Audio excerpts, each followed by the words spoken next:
D Shiv Kumar के ऊपर CBI cases हैं। हम्म। क्या कांग्रेस चाहेगी कि उनका मुख्यमंत्री बनते ही सीबीआई के 4 नोटिस उसके पास पहुंच जाए, पूछताछ के लिए शुरू हो जाए काम, जी। और उसका जो कांग्रेस की विक्ट्री है, जो उसका जुलूस है, वो रुक जाए? जी। कांग्रेस कर्नाटक के चुनाव को राष्ट्रीय मैंडेट के तौर पर प्रेजेंट कर रही है, जी। जी। और वो है भी। हम्म। यहां से राष्ट्र 2024 की राजनीति की धारा निकल रही है। तो कांग्रेस इस जीत को कहीं इसमें इस दूध में नींबू नहीं निचोड़ेगी। आहिंदा जो कॉम्बिनेशन है उसका जो प्रभाव है पूरे स्टेट में है, वो बड़ा अमरेला है। जी। सिद्धरामैया उसके नेता हैं।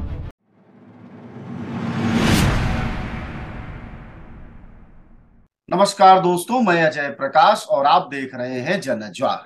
कर्नाटका इलेक्शन में कांग्रेस की जीत के बाद से मुख्यमंत्री पद के दो मुख्य दावेदार सामने हैं। एक है सिद्धारमैया जो पूर्व मुख्यमंत्री है कर्नाटका के, और दूसरे डी शिव कुमार हैं जो कि प्रदेश के कांग्रेस अध्यक्ष हैं, और उनका भी नाम मुख्यमंत्री के लिए आगे है। अब सवाल यह है कि दोनों को जब कांग्रेस किसी एक नाम को फाइनल कर रही होगी तो आखिरकार उसे किन खासियतों का ध्यान रखना चाहिए। 2024 सामने है, विपक्ष की एकता का भी मुद्दा है। ऐसे में हमेशा कांग्रेस कोशिश करेगी कि ऐसा एक चेहरा सामने लेकर आए जिस पर 2024 तक और विपक्षी एकता बने रहने तक कोई सवाल ना हो। तो सवाल यह है कि इन दोनों में से कौन ऐसे नेता हैं जिनका अनुभव और जिनका सिलसिला ज्यादा क्रेडिबल है। इस बात को समझने के लिए हम सीधे बातचीत शुरू करेंगे प्रशांत टंडन से। प्रशांत टंडन वरिष्ठ पत्रकार हैं, राजनीतिक विश्लेषक हैं, और सबसे बड़ी बात, बहुत बारीकी और नजदीकी से कांग्रेस की राजनीति को समझते हैं। प्रशांत जी, आपका जनज्वार में स्वागत है। और अगर हम दर्शकों की दृष्टि से देखें, नाम नेम और फेम देखें, तो सबसे ऊपर नाम डी शिव कुमार का है। उन पर क्रेडिट भी है, उनको नया कांग्रेस आर्किटेक्ट कहा जा रहा है कर्नाटका में, और अखबार यहां तक लिख रहे हैं कि अगर किसी एक का नाम लिया जाए कि किसने कांग्रेस को उभारा कर्नाटक में, तो वो डी शिव कुमार हो। आपकी क्या राय देखिए, अखबार क्या लिखते हैं और ये कॉरपोरेट मीडिया किन दबावों में या किस एजेंडे के साथ क्या करता है, ये इस पे मैं कमेंट नहीं करूंगा। है? कर्नाटक की जीत के जब हम एनालिसिस करते हैं तो बहुत सारे फैक्टर्स हैं, कोई एक फैक्टर नहीं होता है कि जो इतनी बड़ी लैंडस्लाइड जीत कांग्रेस को दिला देता है। जी। यानी वीरेंद्र पाटिल के बाद से अब इतनी बड़ी जीत हासिल हुई है। हासिल हुई। तो, तो ये इतना एक फैक्टर नहीं होता है कोई जीत का, कई सारे फैक्टर्स होते हैं उसमें।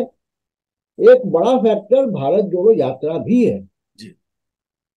और बिल्कुल। भारत जोड़ो यात्रा जिन 50-51 असेंबली सेगमेंट्स के डिस्ट्रिक्ट होकर गुजरी है, वहां पे आप देखिए कि 70% से ऊपर स्ट्राइक रेट है कांग्रेस का।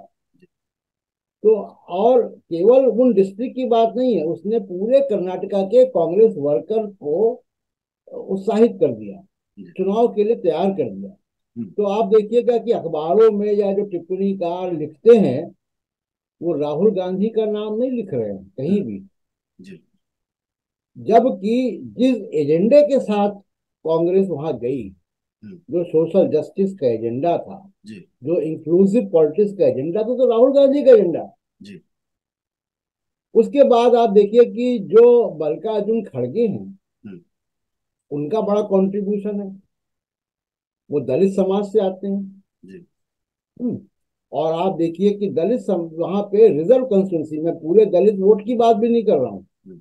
मैं केवल बात कर रहा हूँ दलित समाज की।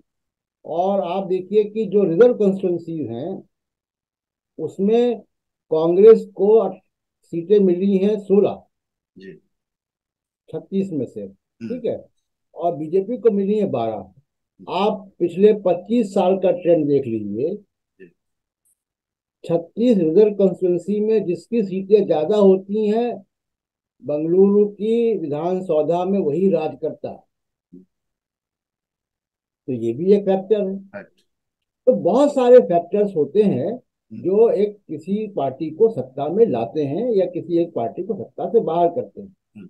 अब डी शिव कुमार निश्चित तौर से, जैसा आपने कहा, हम्म। कि वो बड़े नेता हैं। कर्नाटका की पॉलिटिक्स में वो सबसे बड़े नेता हैं कांग्रेस के। ये बात कहना, हम्म। मीडिया में अगर ये बात आ रही है, इसका मतलब है कि वो उनकी राजनीति की और कर्नाटक की दोनों की समझ कमजोर है। जी। आप कैसे कह सकते हैं कर्नाटक के मल्लिकार्जुन खड़गे, हम्म। जितनी मेरी उम्र है अजय जी, उतना उनका संसदीय तजुर्बा है। जी।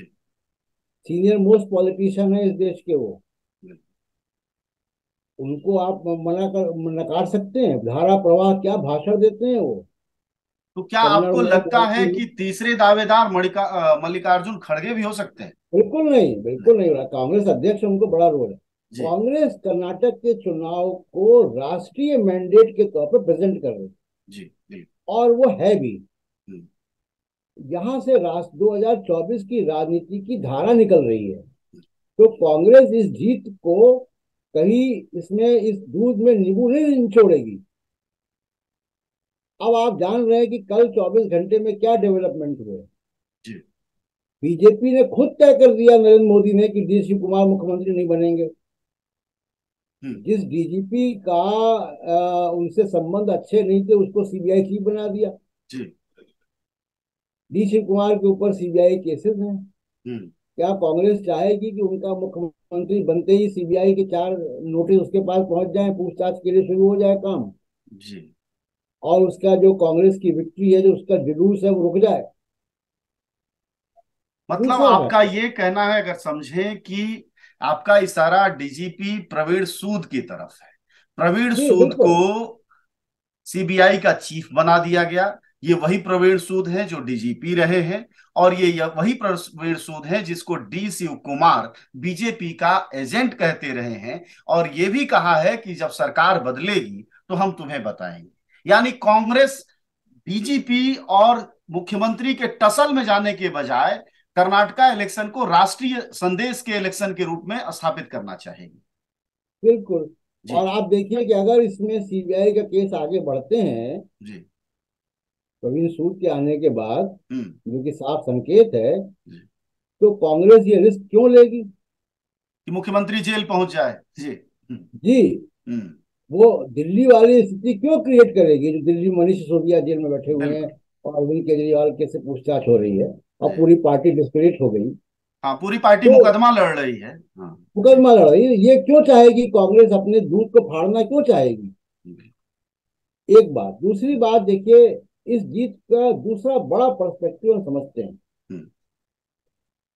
वी शिव कुमार बहुत डायनेमिक नेता हैं, कांग्रेस में पूरी स्ट्रेटेजिस्ट हैं कांग्रेस के जी। कर्नाटक में। और चुनाव उन्होंने दमखम के साथ लड़ा और पूरी स्ट्रेटेजी के साथ लड़ा, हम्म। उसका क्रेडिट उनको है।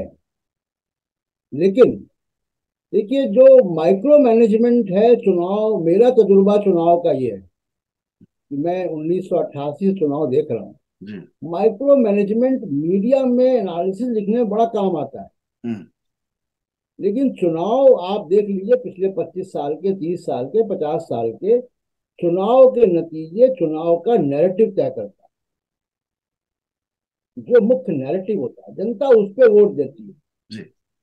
कहा जाता है, आप लोग सब लोग लिखते हैं बहुत, कि माइक्रो मैनेजमेंट में बीजेपी बड़ी माहिर है, उसके पन्ना प्रमुख हैं। जी। तो पन्ना प्रमुख कहाँ चले गए कर्नाटका में? पन्ना प्रमुख जो है दिल्ली में कहाँ चले जाते हैं? हम्म। जी। तो ये सारी जो मुश्किलें हैं वो लोग समझते नहीं। सर प्रशांत जी, आप डी शिव कुमार के नाम पर अपोज कर रहे हैं कि एक लंबा संदेश जो कांग्रेस के जरिए राहुल गांधी देना चाहते हैं, जिसको उन्होंने जीत के तुरंत बाद कहा था, यह नफरत की हार और मोहब्बत की दुकानें सजी हैं। तो क्या अगला दावेदार और क्लियर दावेदार आपके हिसाब से सिद्धारमैया है, जिन्हें की पहली पसंद के रूप में कांग्रेस मुख्यमंत्री के रूप में कर्नाटक का चुनेगी? बिल्कुल, जनता ने तय किया है। जी। देखिए, राजनीति में सिद्धारमैया 75 साल के राजनीतिक हैं। हम्म। लंबा उनका अनुभव, मुख्यमंत्री रह चुके हैं, लीडर अपोजिशन थे। जी। दूसरी बात यह है कि देखिए, एक वहां पे तमाम, जैसे आप देखते होंगे कि चरण सिंह ने एक जाति समीकरण बनाया था अजगर के नाम से। जी। उसके बाद माधव सिंह सोलंकी ने गुजरात में बनाया था खाम, हम्म, जिसमें माइनॉरिटी और दलित और ओबीसी जातियों का एक संगठन बनाया था, हम्म, मतलब जातीय समीकरण, हम्म, चुनावी समीकरण। कर्नाटक में अहिंदा ये बना देवराज अरस के जमाने में, जिसके बड़े नेता मल्लिकार्जुन खड़गे के अलावा बड़े नेता सिद्धारमैया, हम्म, और उन्होंने इस अहिंदा को कॉन्सेंट्रेट किया। हम्म, 70% इलेक्ट्रेट का 70% मतदाताओं का अम्ब्रेला है अहिंदा, हम्म, जिसमें दलित, जिसमें ओबीसी, जिसमें माइनॉरिटी सब आते हैं। और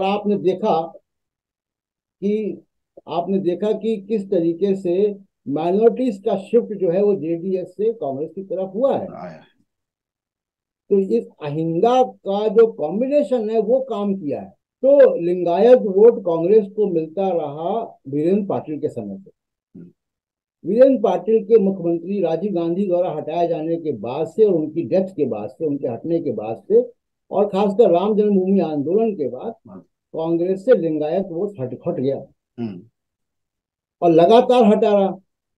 लिंगायत को अपना एक नेता मिल गया। उसके बाद जो है आप देखिए कि लिंगायत वोट लगातार बीजेपी के पास रहा। हम्म, इस बार क्या हुआ कि उसमें कॉम्प्लिकेशन आया। हम्म, उसमें कॉम्प्लिकेशन ये आया कि येदियुरप्पा नाराज हो गए, रिटायर हुए। उनके बेटे को जहां से टिकट चाहिए था वहां से टिकट नहीं। पहले नहीं दिया, बाद में दिया। फिर बीएल संतोष ने एक सेल्फ गोल किया, जिसमें जगदीश शेट्टार बाहर निकले, उप मुख्यमंत्री बाहर निकले, हम्म, दोनों लिंगायत नेता थे। हम्म, तो लिंगायत वहां पे नाराजगी शुरू हुई। दूसरी बात देखिए, आरएसएस बीजेपी की एक रणनीति है। हम्म, वो रणनीति ये कि किसी भी जाति समूह की अगर पॉलिटिकल लीडरशिप बनती है हम्म, तो उसके खिलाफ गोलबंदी चालू हो जाती है आरएसएस की। चाहे वो उत्तर प्रदेश में यादव हो, हम्म, या मायावती के तौर पे पॉलिटिकल लीडरशिप हो, चाहे वो जाट हो। जी, अब देखिए, जाटों का समर्थन लिया हरियाणा में, जाट की पार्टी से समर्थन जैसे सरकार चल रही है। हम्म, मुख्यमंत्री खट्टर है और जाट जो है जंतर मंतर बैठा। हम्म, तो ये बीजेपी आरएसएस की रणनीति है कि वो किसी भी गैर सवर्ण, गैर ब्राह्मणवादी ताकतों को अपनी पॉलिटिकल लीडरशिप नहीं लेने देते। हम्म, उन्होंने अजीत सिंह की पॉलिटिक्स को खराब किया। किसी की पॉलिटिक्स, सीबीआई का इस्तेमाल करेंगे, ईडी का इस्तेमाल करेंगे, सब करेंगे। यही काम वो लिंगायत के साथ करते। जी, लिंगायत इस बात को समझ गए, और इसलिए देखिए कि जो वीर शैव लिंगायत हैं, चाहे वो दूसरे लिंगायत के फैक्शंस हैं, जी, पंचमशाली लिंगायत, उन हम्म। सब ने कांग्रेस की तरफ रुख कर लिया। अब पंचमशाली अब एक लिंगायत के सवाल, नेता तो कांग्रेस बिल्कुल। के टिकट में चुनाव भी खड़े हुए। जी। सवाल मैं आ रहा हूं अपनी बात पे हम्म, कि अब इस बार जब लिंगायत का शिफ्ट हुआ है, हम्म, कर्नाटका में 70 सीटें हैं जी, जहां पे लिंगायत वोट प्रभाव, प्रभावी है। प्रभाव, जी, उन 70 में इस बार कांग्रेस को 45 सीटें जी, मिली हैं। इतना बड़ा शिफ्ट हुआ है। आप देखिए 2018 में लिंगायत प्रभावित सीटों में बीजेपी को 38 मिली थी, हम्म, 38। बिल्कुल, कांग्रेस को 45 मिली है। तो लिंगायत का इतना बड़ा सपोर्ट अगर मिल रहा है, तो उनके दूसरे फैक्शन यानी डी शिव कुमार जो कि वोकल लीडर है, जी, उनको मुख्यमंत्री बनाने का मतलब है कि अभी अभी जब लिंगायत आए हैं तो उनका आप स्वागत की तैयारी ऐसे करेंगे। हम्म, जी। जी। तो जाहिर तौर पर मतलब डी शिव कुमार को अगर आपके अनुसार मुख्यमंत्री बनाया जाता है तो कांग्रेस अपना वह संदेश देने में पीछे हट जाएगी या संदेश देने में असफल होगी जिस संदेश को लेकर उसको कर्नाटक की जनता ने वोट दिया है, जिस पॉलिटिकल चेंज के लिए। जी लेकिन बिल्कुल। एक, दूसरी चीज है कि इस संदेश को लेकर वो देश भर में जाना चाहते हैं। जी, तो अगर वो इंक्लूसिव पॉलिटिक्स, सोशल जस्टिस की पॉलिटिक्स को लेकर आगे जाना चाहते हैं, हम्म, तो उनके लिए आप देखिए कि उनके पास दो चेहरे हैं, हम्म, सिद्धारमैया और डी शिव कुमार। जी, तो सिद्धारमैया उनके लिए ज्यादा बड़े माकूल चेहरा है हम्म, राष्ट्रीय राजनीति के लिए, और क्लीन रिकॉर्ड है। जी, बिल्कुल। तो अब लेकिन एक सवाल बनता है कि अगर इस तरह से डी शिव कुमार को सिर्फ इस डर से मुख्यमंत्री नहीं बनाया जाएगा, जो संदेश देने की आरएसएस बीजेपी कोशिश करेगी कि क्योंकि वह टेंटेड है, उन पर ईडी सीबीआई की रेड है, तो क्या इसको भ्रष्टाचारी नेता के रूप में, क्योंकि किसी न किसी बड़े पद पर तो डी शिव कुमार आएंगे, उसका क्या जवाब हो? क्योंकि वो अगर मुख्यमंत्री देखिए नहीं बने तो हो ये सकता है कि आपस में टकराहट रोकने के लिए उन्हें उप मुख्यमंत्री बनाया जाए। बिल्कुल बिल्कुल, देखिए टेंटेड वगैरह तो मैं नहीं मानता जब तक कि कोर्ट न कह दे। हाँ जी, ठीक और है। एजेंसियां हाँ एजेंसियां जिस तरह से इस्तेमाल की जाती हैं जी। वो हम देख रहे हैं। अभी आप देखिए कि जो वानखेड़े नाम का आदमी था, हम्म। वो एक वसूली का सिंडिकेट चला रहा था। बिल्कुल। शाहरुख खान के लड़के से वसूली कर रहा था। सीबीआई ने फाइनली उसके खिलाफ केस रजिस्टर किया। हम्म। तो पुलिस और सीबीआई किसी एजेंसी के कहने पर मैं किसी को टेंटेड मान लूं, हम्म। तो मुझे मालूम है कि एजेंसियां किन दबावों में और किस तरीके से काम कर रही हैं। ठीक है। इन्फोर्समेंट डायरेक्टरेट के डायरेक्टर को 3 बार एक्सटेंशन मिल चुका है, वो रिटायर ही नहीं हो रहा है। हम्म। तो इस तरीके से एजेंसियां चल रही हैं। हम्म। आप रातों रात सीबीआई डायरेक्टर बना देते हैं किसी को भी। नहीं, सीबीआई जो नए डायरेक्टर आ रहे हैं उनकी भी नौकरी एक ही साल है, लेकिन अब उनकी जी नौकरी एक साल एक्सटेंड कर दी गई है। जी सर। जी। तो इसलिए देखिए, अगर आप ऑड्स देखेंगे हम्म। तो ऑड्स सिद्धारमैया के पक्ष में ज्यादा हैं। जान- देखिए, कांग्रेस पार्टी अपना निर्णय क्या करती है क्या नहीं करती उससे मतलब नहीं है मुझे। हम्म।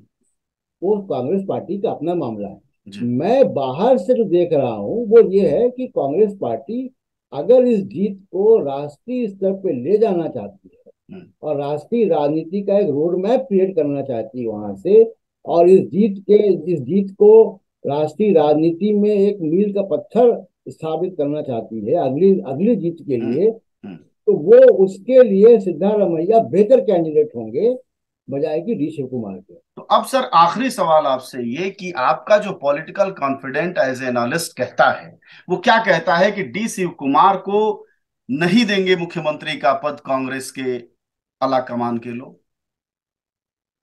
देखिए, कांग्रेस का आला कमान, कांग्रेस पार्टी कैसे फैसला करती है जी। कांग्रेस के लोग जाने। जी।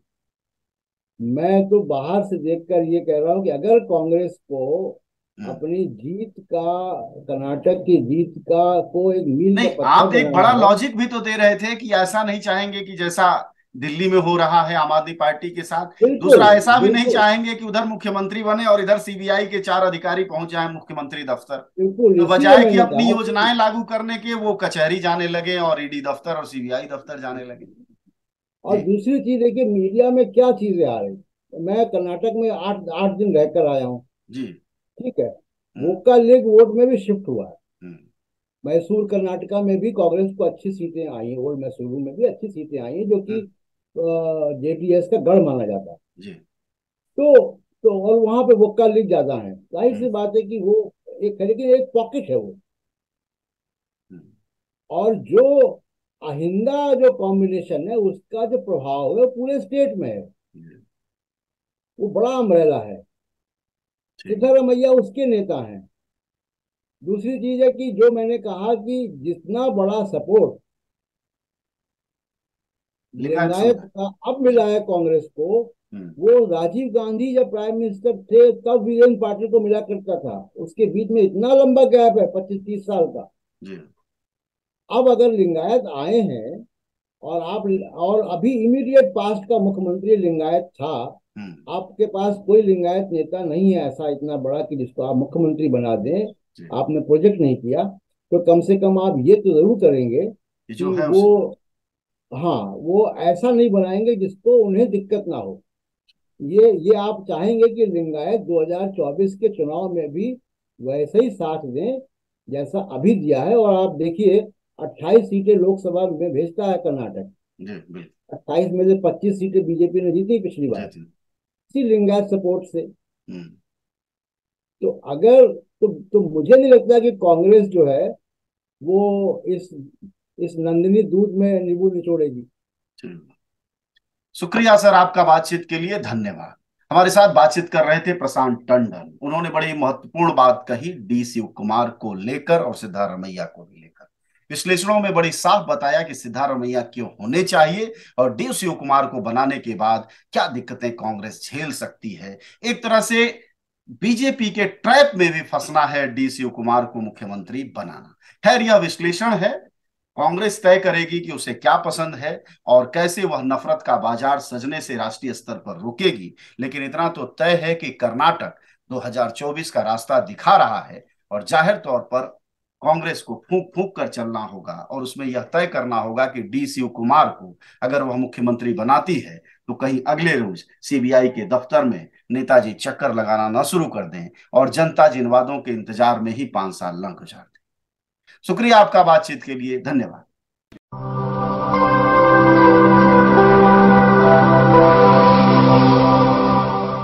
जन ज्वार जनता की मीडिया।